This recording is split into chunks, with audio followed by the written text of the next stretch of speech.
ये पूर्ण रूप से एक आड़तियों का आंदोलन है। जिन लोगों का कमीशनखोरी का काम था, जिन लोगों ने हमेशा किसानों को प्रताड़ित करने का काम किया, जो लोग किसानों के नाम पे अरबपति बन गए, आज इस आंदोलन की अगुवाई कौन कर रहा है? 600 करोड़ की संपत्ति घोषित करने वाले लोग, कांग्रेस की टिकट पर पीलीभीत से चुनाव लड़ने वाले लोग आज अपने आप को किसानों का मसीहा के रूप में प्रोजेक्ट कर रहे हैं। ये इस देश के अंदर शाहीन बाग के बाद एक ये दूसरा प्रयोग है। आज जो शाहीन बाग में हमको चाहिए आजादी वाले लोग थे, आज आपको उन्हीं लोगों द्वारा हाईजैक्ड ये आपको पूरा का पूरा कार्यक्रम दिखेगा। इस कार्यक्रम का लब्बो लुबाब ये है कि वामपंथियों ने और देश विरोधी तत्वों ने किसानों के आंदोलन को जो है हाईजैक कर लिया है, और उस पंजाब से लोग सबसे ज्यादा संख्या में आ रहे हैं जिस पंजाब के अंदर ये बिल लागू नहीं हो रहा। 10 गुना अधिक फसल इस सरकार ने जो है एमएसपी पर खरीदी है। एमएसपी का सबसे अधिक फायदा जो है पंजाब और हरियाणा के किसानों को मिलता है। उसके बाद भी ये देश के अंदर एक अराजकता फैलाने के लिए ये आड़तिए, ये कांग्रेस के स्पॉन्सर्ड लोग आज सड़कों पर खड़े होकर कभी दिल्ली को जाम करने की बात करते हैं, कभी किसी को जाम करने की बात करते हैं। उस टाइम इन लोगों की कुदरती आसमानी जो है बिरयानी बनती थी, और आज तो साफ पता लग रहा है फंड कहां से हो रहा है। योगेंद्र यादव मुसलमानों का वोट लेने के लिए अपने आप को सलीम खान बता देते हैं, और उसके बाद वो शाहीन बाग में मुसलमानों के सबसे बड़े हितैषी बनकर खड़े हो जाते हैं। आज किसान आंदोलन के तमाम स्टेजों पे वो अपने आप को किसान की तरह पोर्ट्रे कर रहे हैं। उनके जैसा बेशरम व्यक्ति मैंने अपने जीवन में नहीं देखा। तो दिमाग में जो है 250 ग्राम मगज नहीं, इनके दिमाग में गोबर भरा पड़ा है। तमाम देशों से फंड आ रहे हैं, किसके लिए आ रहे हैं? वहां पे जो है टॉयलेट्स, सैकड़ों की संख्या में टॉयलेट्स लगाए जा रहे हैं, वहां जिम चलाई जा रही हैं, ओपन थिएटर, वहां पे फिल्में दिखाई जा रही हैं, और वहां पे कौन सा साहित्य बिक रहा है? वामपंथियों का साहित्य बिक रहा है। और नारे किसके लिए लगाए जा रहे हैं? शर्जील इमाम को छोड़ो, उमर खालिद को छोड़ो। अरे भैया, तुम अपने बिल की बात करो ना। शर्जील इमाम और उमर खालिद कौन था? और उसके बाद उसी आंदोलनों में से कैसी आवाजें निकल रही हैं कि हमने इंदिरा को तो ठोक दिया, मोदी क्या चीज है। जब आप ये 6 महीने का राशन लेके आए हैं, तो मुझे तो नहीं लगता कि मेरे देश के किसान के पास 6 महीने का आंदोलन करने का ना उसके पास समय है, ना उसके पास राशन है। तो ये कनाडा से प्रायोजित लोग हैं, अपना एजेंडा पिछले पंजाब के चुनावों में नहीं चला पाए। ये उन लोगों का आंदोलन है जो दोबारा उस खालिस्तान मूवमेंट को जो है हवा देना चाहते हैं। ये उन लोगों का आंदोलन है जो देश की एकता, अखंडता के ऊपर चोट पहुंचाना चाहते हैं। आप देखिए, जिसकी पार्टी की अध्यक्षा स्वयं महिला हो, उसकी पार्टी का नेता योगराज सिंह आकर उस आंदोलन में क्या बोलता है कि इन हिंदुओं की बहन बेटियां टके टके में बिका करती थी। अरे योगराज सिंह, अपना डीएनए चेक कराना और अपना इतिहास चेक कराना। नमस्कार, मैं हूं ऋषभ अवस्थी और आप देख रहे हैं ओ न्यूज़।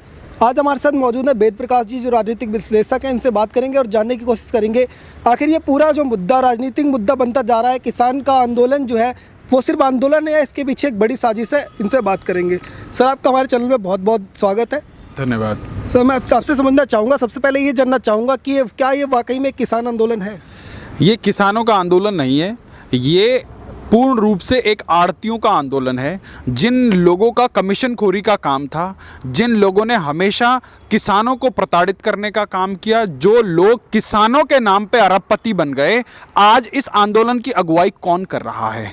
600 करोड़ की संपत्ति घोषित करने वाले लोग, कांग्रेस की टिकट पर पीलीभीत से चुनाव लड़ने वाले लोग आज अपने आप को किसानों का मसीहा के रूप में प्रोजेक्ट कर रहे हैं, और वहां चंद किसानों को जो है बरगलाकर, उन लोगों को बहलाकर फुसलाकर आज उनके कंधों पर जो है बंदूक रख के चलाई जा रही है। इसके पीछे गहरे साजिश की बू यूं आती है क्योंकि नाम तो किसान आंदोलन का है, परंतु वहां जगतार सिंह हावरा के आपको जो है पोस्टर लगे नजर आएंगे। वहां पर आपको जो है क्या नाम है, भिंडर वाले के जो है पोस्टर लगे हुए नजर आएंगे। वहां पे टैटू बनाने का काम हो रहा है, भिंडर वाले के टैटू बनाए जा रहे हैं। वहां पर जो है मसाज दी जा रही है। वहां क्या नहीं हो रहा है? वहां लाइब्रेरीज खुल गई हैं, वहां पे बकायदा पूरी एक शहर बसाने की एक कवायद है। ये इस देश के अंदर शाहीन बाग के बाद एक ये दूसरा प्रयोग है। आज जब चीन ने पूरे विश्व को कोरोना दिया और भारत ने 150 देशों में जो हाइड्रोक्सी क्लोरोक्विन जैसी दवाई और तमाम मेडिकल एड पहुंचाने का काम किया, मानवता का एक अनूठा उदाहरण पूरे विश्व में प्रस्तुत करने का काम किया, तो आज चीन से बड़ी बड़ी कंपनियां उसको छोड़कर जो है या वियतनाम या भारत की तरफ रुख कर रही हैं।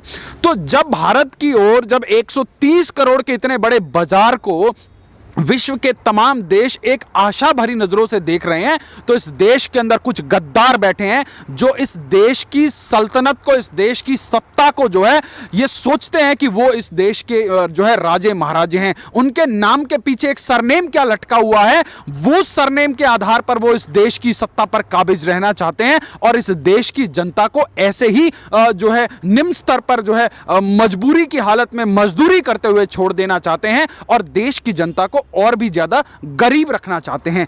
आज सबसे बड़ा मुद्दा क्या है? जो नया किसान बिल है, इसमें किसान को एक बाजार ही तो खोल के देने की बात की जा रही है कि भाई किसान को अगर कोई प्राइवेट एजेंसी में अगर उसको मंडियों के मुकाबले अधिक मूल्य मिलता है तो किसान वहां पर बेच सकता है। यही तो आजादी देने की बात की जा रही है। परंतु आज जो शाहीन बाग में हमको चाहिए आजादी वाले लोग थे, आज आपको उन्हीं लोगों द्वारा हाईजैक्ड ये आपको पूरा का पूरा कार्यक्रम दिखेगा। इस कार्यक्रम का लब्बो लुबाब ये है कि वामपंथियों ने और देश विरोधी तत्वों ने किसानों के आंदोलन को जो है हाईजैक कर लिया है और उस पंजाब से लोग सबसे ज्यादा संख्या में आ रहे हैं जिस पंजाब के अंदर यह बिल लागू नहीं हो रहा है। और इस आंदोलन में आपको कौन मिलेंगी? स्वरा भास्कर जैसे लोग मिलेंगे। स्वरा भास्कर रिलायंस के एड में आपको जो है फीचर होती हुई नजर आएंगी। फॉर्चून रिफाइंड ऑयल जो अदानी का है उसकी एडवर्टीजमेंट में आपको फीचर होते हुए नजर आएंगी, पर वहां पे लाल सलाम के बैनर तले जो है अडानी मुर्दाबाद और अंबानी मुर्दाबाद कहेंगे। इन वामपंथियों के दिमाग में जो है 250 ग्राम मगज नहीं, इनके दिमाग में गोबर भरा पड़ा है। इनके अंदर एक इतनी भी एक इंसानियत नहीं है कि जिनसे कमा रहे हैं, जिनसे खा रहे हैं, जिन्होंने आपको जो है एक पब्लिक अपीयरेंस दे रखा है, जिन्होंने आपको रोजगार दे रखा है, आप उन्हीं लोगों को गालियां बक रहे हैं। आज इस देश के अंदर वामपंथियों ने क्या लोगों की मानसिकता क्या विकृत करने की कोशिश करी है कि विदेश की कंपनियां आए, अमेज़न आए इस देश में यूनिलीवर आए, तमाम विदेशी कंपनियां आए, यहां से अरबों खरबों का व्यापार करें और अपना मुनाफा जो है अपने मूल राष्ट्र में ले जाएं। किसी को समस्या नहीं है। परंतु इस देश में यदि बाबा रामदेव स्वदेशी की बात करेंगे तो उसको लाला रामदेव कहकर ये लोग स्टीरियोटाइप करेंगे। इस देश में यदि अंबानी इंडस्ट्री लगाएगा तो अंबानी को ये लोग गाली देने का प्रयास करेंगे, पर क्या करेंगे? उसी अंबानी के डेटा से उसी अंबानी को जो है गाली बकेंगे। तो ये जो दोहरी मानसिकता है वो इन वामपंथी लोगों ने देश के लोगों के दिमाग में भरने का काम किया है और ये जो है बिल्कुल भी किसानों का आंदोलन नहीं है, ये उन आड़तियों का आंदोलन है जो हमेशा से किसान को परेशान प्रताड़ित करते आए हैं, किसान की फसलों को जो है औने पौने दाम पर बेचने के लिए मजबूर करते आए हैं और वो आज किसानों के जो है मसीहा बनकर यहां दिखने की कोशिश कर रहे हैं। आप बताइए, एक साधारण किसान जब अपनी फसल को अपनी बैलगाड़ी में, अपने ट्रैक्टर ट्रॉले में लेकर जब वो मंडी तक पहुंचता है तो मंडियों की व्यवस्था का मैं आपको जो है असलियत बताता हूं। तो वहां क्या होता है कि वहां पे तमाम परेशानियां बता दी जाती हैं कि भैया भंडारण नहीं है, बोरे नहीं है, ये नहीं है, वो नहीं है, आज बाबू नहीं आया, बाबू वहां गया है। तो बेचारा वो किसान मरता क्या नहीं करता, वहीं बैठा रहता है उस खुली छत के नीचे कि भैया कोई आएगा और मेरी फसल की बोली लगवाएगा, बिकवाएगा तो मैं जो है 4 पैसे लेके अपने घर जाऊंगा। ये एक लेमैन की भाषा में, और ये आपके चैनल के माध्यम से जो मैं देश के किसानों को आज जो है एड्रेस करने की कोशिश कर रहा हूं, मुझे 100% इस बात की गारंटी है कि किसान लोग मेरी बात से जो है इत्तेफाक रखते होंगे। फिर क्या होता है कि वहां कुछ इनके मंडियों के दलाल घूमते हैं और वो जो है किसान को उन फसलों को औने पौने दाम पर बेचने के लिए मजबूर करते हैं। जब इस किसान बिल से एपीएमसी मंडियों की व्यवस्था जो है में परिवर्तन नहीं किया गया, जब इस किसान बिल में एमएसपी की व्यवस्था को जो है पुरानी व्यवस्था को छेड़छाड़ नहीं किया, तो ये काला कानून कैसे हो सकता है? ये काला कानून उन दलालों के लिए है कि जो किसान 5 रुपए का प्याज जो है वहां मंडी पर बेचने को मजबूर होता है और जो है यहां पर आप और हम 50 रुपए का प्याज खरीदते हैं, ये 45 रुपए बीच में दलाली खाने वाले जो लोग हैं, ये उनका आंदोलन है। 2014 में जब इस देश की सत्ता नरेंद्र मोदी ने संभाली तो उन्होंने देश के सामने अपना एक राजनीतिक विजन रखा और उसके बाद उन्होंने कहा कि 2022 तक हम इस देश के किसानों की आय जो है दुगनी करेंगे। पर आप समझने का प्रयास कीजिए। और मैं चाहूँगा कि देश के किसान भाई भी इस बात को समझेंगे कि देश के किसानों की आय कैसे दुगनी होगी।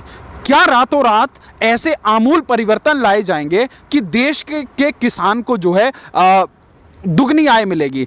तो जो बड़े बड़े छेद थे, जहां से किसानों की आय रिश्ती थी, जहां से किसानों को परेशान किया जाता था, जहां से वो जो बड़े बड़े सिंडिकेट्स थे, उन्हीं को तो समाप्त किया जाएगा ना।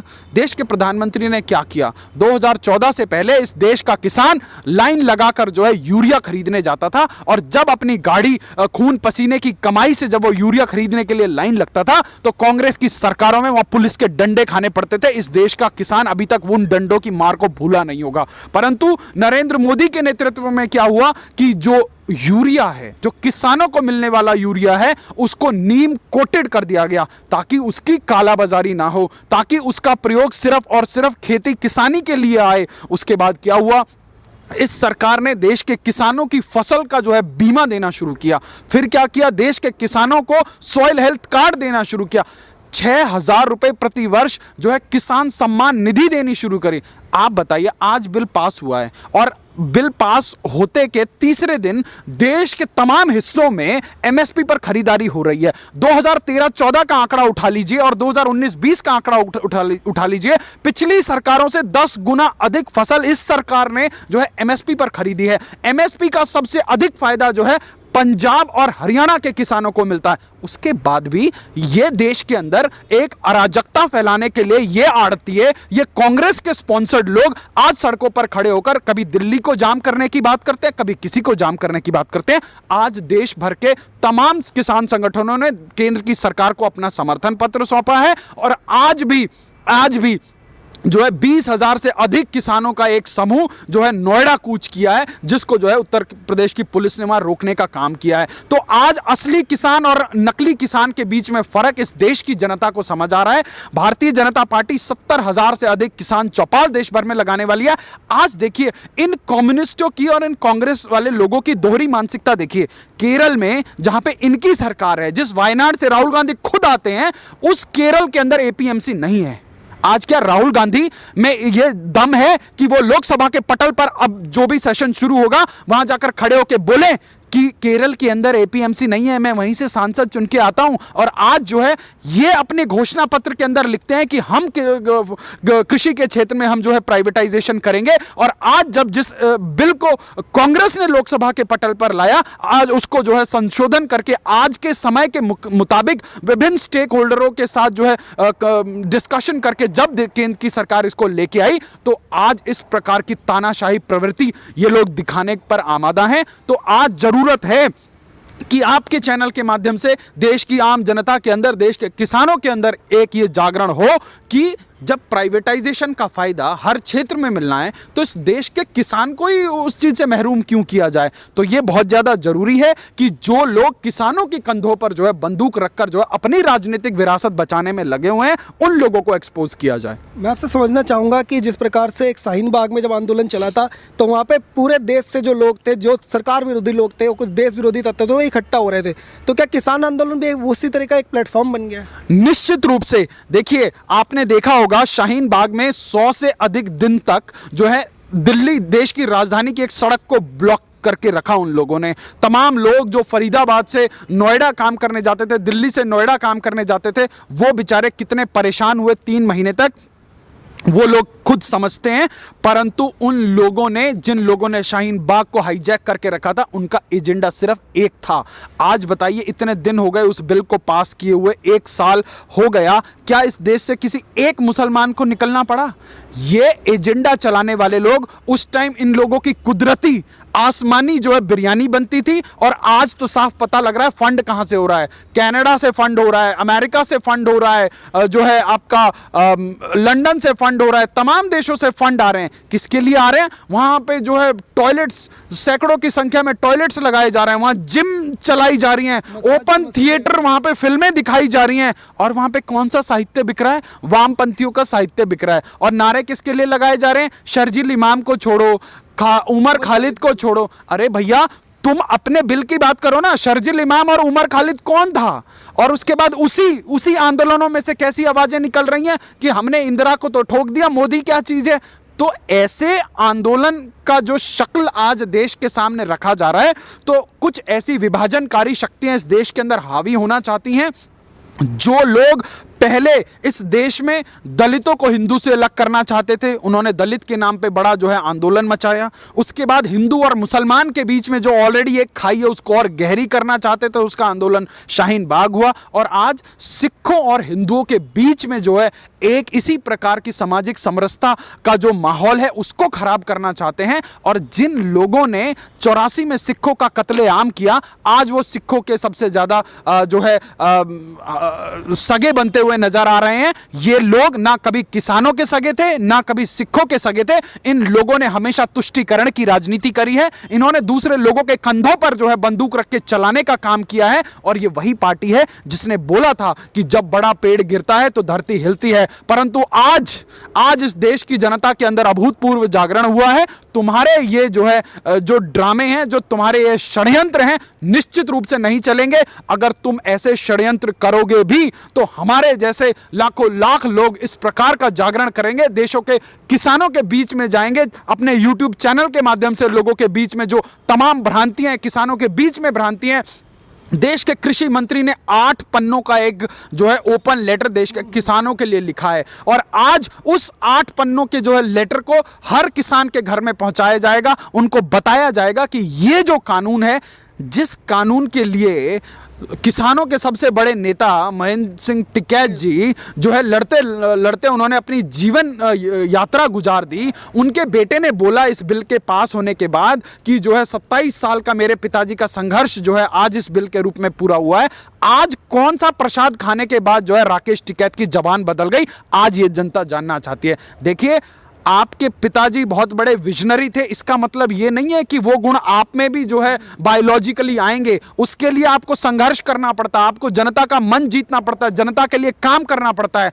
अगर राकेश टिकैत इतने बड़े नेता होते तो राकेश टिकैत की जो है जमानत जब्त नहीं हुई होती। राकेश टिकैत को टोटल पड़े हुए वोट का 5% वोट नहीं मिला, तो राकेश टिकैत किस मुंह से किसानों के स्वयंभू मसीहा नेता बनने की बात कर रहे हैं। तो आज देश का किसान ऐसे फर्जी किसान नेताओं के चक्कर में अपने आप को ठगा हुआ महसूस करता है, क्योंकि ये किसान नेता सारे के सारे बिचौलिए हैं। किसी के पास 500 करोड़ की, किसी के पास 700 करोड़ की संपत्ति है। किसान संगठन का जो है बैनर लगाते हैं और कोई इनका बेटा, इनकी बहू, इनके परिवार से लोग कांग्रेस की टिकटों पर चुनाव लड़ते हैं, और उसके बाद आज ये किसानों के हितैषी बने नजर आते हैं। तो आज देश का किसान इन चीजों में फर्क करना सीख चुका है। किसानों के मन में जो भी शंकाएं हैं, जो भी इनसिक्योरिटीज हैं, देश के प्रधानमंत्री ने कहा है कि हर चीज का जो है रास्ता संवाद के थ्रू हो सकता है। और जब देश के प्रधानमंत्री इतने खुले मन के साथ जो है इस वार्तालाप को कर रहे हैं, देश के कृषि मंत्री कर रहे हैं, तमाम मंत्रिमंडल के लोग कर रहे हैं,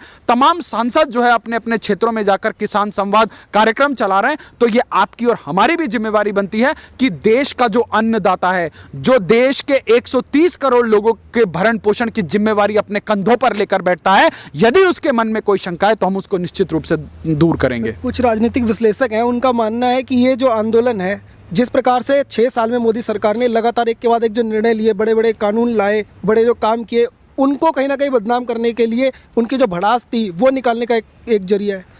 देखिए, जिन लोगों ने सिर्फ एजेंडा चलाना होता है वो ताउम्र एजेंडा ही चलाते हैं। एक सबसे बड़ा उदाहरण है योगेंद्र यादव। योगेंद्र यादव मुसलमानों का वोट लेने के लिए अपने आप को सलीम खान बता देते हैं, और उसके बाद वो शाहीन बाग में मुसलमानों के सबसे बड़े हितैषी बनकर खड़े हो जाते हैं। आज किसान आंदोलन के तमाम स्टेजों पे वो अपने आप को किसान की तरह पोर्ट्रे कर रहे हैं। उनके जैसा बेशरम व्यक्ति मैंने अपने जीवन में नहीं देखा, क्योंकि बड़ी सॉफ्ट बातें करते हैं, जिसे कहते हैं ना शुद्ध भाषा में मीठी छुरी बोला जाता है ऐसे लोगों को। और वो लोग आकर अपना एजेंडा इतने प्यार से रख देते हैं कि एक बार को आप और हम भी जो है उनकी झांसे में आ सकते हैं। तो जो देश का किसान है, जो देश का आम आदमी है, वो बहुत ही संवेदनशील है। और जब आप किसानों के बीच में जाकर उनके, आप बताइए योगेंद्र यादव जैसे लोगों की क्या ऑथेंटिसिटी है। वो पहले उन्होंने एक आंदोलन चलाया, उस आंदोलन से लात खा के बाहर हो गए। उसके बाद वो शाहीन बाग के आंदोलन में वहाँ से लात खा के बाहर हो गए। आज वो किसानों के मसीहा बने फिर रहे हैं। उनके जीवन का अचीवमेंट क्या है कि सिर्फ और सिर्फ आप देश में जनता को भड़काएंगे? देखिए, ये जो अर्बन नक्सल एक टर्म इस देश के अंदर कॉइन हुआ है ना, इन लोगों का काम क्या है? ना ये चैन से खुद रहेंगे, ना देश के अंदर लोगों को चैन से रहने देंगे। क्योंकि आज इतने सालों बाद, लगभग 30 सालों बाद, जब 2014 में इस देश के अंदर पूर्ण बहुमत की सरकार आई, तो इस देश की सरकार ने बड़े बड़े फैसले लिए और सारे के सारे फैसले कानूनी रूप से लिए। और जब 2019 के लोकसभा चुनाव में जनता ने उनके काम पर मोहर लगाकर उनको और बड़ा मैंडेट दिया, तो सरकार और ज्यादा स्ट्रांग हुई, सरकार के विल पावर स्ट्रांग हुई और सरकार ने बहुत बड़े बड़े, आज आप पूरे विश्व में उठा के देख लीजिए कि एक डीमोनेटाइजेशन कदम का जैसा स्ट्रांग कदम उठाने के बाद अगर कोई देश जीएसटी जैसा एक आर्थिक सुधार वाला कार्यक्रम लागू कर सकता है, तो वो भारत ही कर सकता है। और उसके लिए एक ऐसे नेतृत्व की आवश्यकता थी कि जो कड़े फैसले ले सके। जब आपके शरीर में कैंसर है तो आपको कड़वी दवाई पीनी पड़ेगी। जब देश की अर्थव्यवस्था जो है खोखली हो रखी है, देश की अर्थव्यवस्था चरमरा रखी है, और आज ये लोग अडानी अंबानी का जो लोग नाम लेते हैं, तो उनकी जानकारी के लिए मैं बता दूं और आपके चैनल के दर्शकों की जानकारी के लिए बता दूं, अडानी और अंबानी को 90% से ज्यादा प्रोजेक्ट्स इन्हीं कांग्रेस की सरकारों ने बांटे हैं। और जो ये अडानी अंबानी जो सुबह से रोज गाते हैं, अभी कांग्रेस की पंजाब की सरकार ने जो है 6000 करोड़ का बिजली वितरण का जो करार है वो इन्हीं अडानी अंबानी से किया है। तो अब जो रिलायंस की सिमें जला रहे थे, जो जियो की सिमें जला रहे थे, वो अपने घर में बिजली के कनेक्शन कटवा लें। तो ऐसी दोहरी मानसिकता वाले लोग जो है किसानों के आंदोलन में घुस गए हैं। किसानों का आंदोलन सिर्फ और सिर्फ इन बिचौलियों द्वारा उन लोगों को बरगलाकर, उन लोगों को भड़काकर कि भैया कॉन्ट्रैक्ट फार्मिंग से जो है तुम्हारी जो है जमीनें चली जाएंगी। जब उस कॉन्ट्रैक्ट फार्मिंग के क्लॉज में सिर्फ और सिर्फ फसलों का कॉन्ट्रैक्ट है और किसान को पूरा का पूरा अधिकार है कि वो किसी भी वक्त जो है, अगर उसको संतुष्टि नहीं है, इफ यू फील इनसिक्योर, वो अपना कॉन्ट्रैक्ट किसी भी वक्त रद्द कर सकता है। तो इस प्रकार किसानों को बरगलाने से किसी का फायदा नहीं होगा, देश का नुकसान होगा। आज देश की राजधानी बंद पड़ी है, आज देश के राजधानी के तमाम उद्योगों में कच्चा माल ना आ पा रहा है, ना ही जो पूरा बना हुआ माल है, तैयार माल है, वो बाहर जा पा रहा है। तो आज ये लोग इस देश की राजनीति में एक नया प्रयोग करने की कोशिश कर रहे हैं, जिसका उदाहरण अभी कुछ दिन पहले केरल में हुआ। केरल में एप्पल फैक्ट्री के अंदर दंगे मचाए। किसने मचाए? जो अभियुक्त पकड़ा गया है वो वामपंथी संगठन एसएफआई के स्टूडेंट विंग का प्रेसिडेंट है। और वो क्या बोलता है कि ये कंपनी जो है हमारे बाप दादाओं का जो देश है चीन, वहां से उनको धोखा देके आई है, तो हमें ये चीज बर्दाश्त नहीं। आप बताइए, इस देश में रहने वाला, भारत में रहने वाला जाके एप्पल कंपनी में यूं दंगा भड़काता है क्योंकि वो चाइना से छोड़ के आई है। तो ये जो वामपंथी विचारधारा है वो निश्चित रूप से हमारे देश के लिए नहीं बनी है, हमारे देश के लिए खतरनाक है। और इन वामपंथी लोगों ने इस किसान के आंदोलन को हाईजैक कर लिया। अंत में मैं आपसे समझना चाहूंगा कि जिस तरह से ये पूरा जो आंदोलन है उसमें प्रधानमंत्री भी कई बार आश्वासन दे चुके हैं, कृषि मंत्री आश्वासन दे चुके हैं, लिखित में भी बात करते हैं, वर्चुअली भी बात करने के लिए तैयार हैं। उसके बावजूद आखिर ऐसा क्या है, ऐसा क्या इसके पीछे साजिश चल रही है, क्या चल रहा है कि ये लोग पीछे हटने को तैयार ही नहीं है? आप मुझे एक कोई ऐसा आंदोलन बताइए पिछले 10-15 सालों में जिसमें आंदोलनकर्ता घर से ये कह के निकला हो कि मैं 6 महीने का राशन लेके जा रहा हूँ आंदोलन करने। आपको क्या लगता है देश में बैठी हुई सरकार गूंगी बहरी है? उसको समझ नहीं आता है?